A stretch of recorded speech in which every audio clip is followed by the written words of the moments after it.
Welcome guys another interesting video. So guys आज का हमारा टॉपिक है 5G, 5G, 5G, 5G, 5G. Alright guys, let's jump back to the topic. In first segment of the video, we are gonna discuss that what is basically 5G. So guys, 5G stands for fifth generation of network.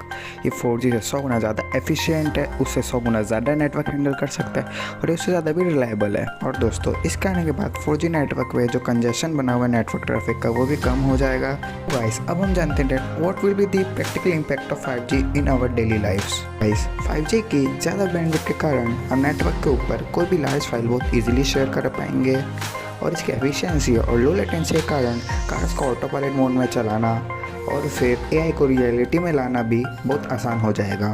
और guys 5G का health care में भी बहुत असर पड़ेगा।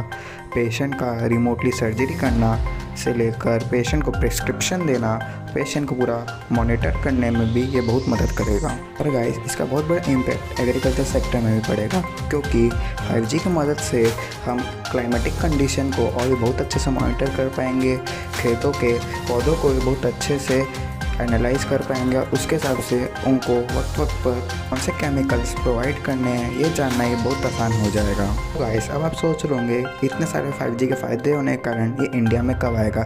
सो in the third segment of the video we are gonna discuss when 5G will come in India. Guys 5G जितना theoretically अच्छा लगता है उसको प्रैक्टिकल लाइफ में इम्प्लीमेंट करना उतना ही मुश्किल है क्योंकि 4G टावर को 5G टावर में अपग्रेड करना एक बहुत ही कैपिटल इंटेंसिव प्रोसेस है और इसमें टेक्निकल नॉलेज और टाइम दोनों बहुत लगता है।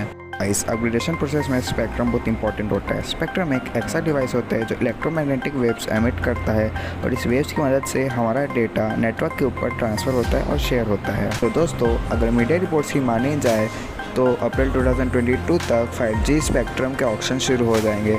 बड़ी बड़ी टेलीकॉम कंपनी जैसे एयरटेल और जियो को ट्रायल स्पेक्ट्रम मिल चुके हैं और उन्होंने अपनी 5G की टेस्टिंग भी कई मेट्रोपॉलिटन सिटीज़ में शुरू कर दी है। दोस्तों अभी आप लोग सोच रहे होंगे हमें 4G की स्पीड इतनी एफिशिएंट तरीके से नहीं मिल पा रही है तो हम 5G से क्या एक्सपेक्टेशन रख सकते हैं। So in the fourth segment of the video we are gonna discuss 5G is coming but what about 4G। So दोस्तों अगर अभी देखा जाए तो इंडिया में 4G की स्पीड बाकी कंट्रीज से बहुत कम है और इसका रीज़न ये है कि स्पेक्ट्रम के रेट्स बहुत हाई है और बड़ी बड़ी टेलीकॉम कंपनीज उसमें इन्वेस्ट नहीं करना चाहती। इसके कारण हमें 4G की ट्रू स्पीड नहीं मिल पाती है और इंडिया की हाई पॉपुलेशन डेंसिटी के कारण नेटवर्क ट्रैफिक बहुत हाई रहता है। इसके कारण 4G के जो टावर्स है वो एफिशिएंटली इस नेटवर्क ट्रैफिक को हैंडल नहीं कर पाते हैं।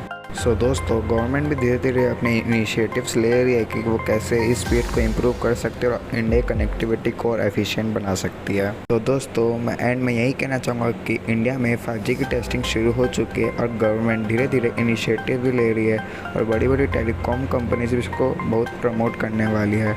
मार्केट में 5G की हाइप के कारण लोगों ने 5G फ़ोन्स भी खरीदना शुरू कर दिया है, लेकिन 5G की ट्रू कैपेबिलिटीज़ का हमें तभी पता चल पाएगा जब टेलीकॉम कंपनीज इसको इम्प्लीमेंट करने में सक्सेसफुल हो पाती है। So with this I would like to end my words. If you like the video give it a thumbs up and do not forget to hit that subscribe button for more informative videos like this.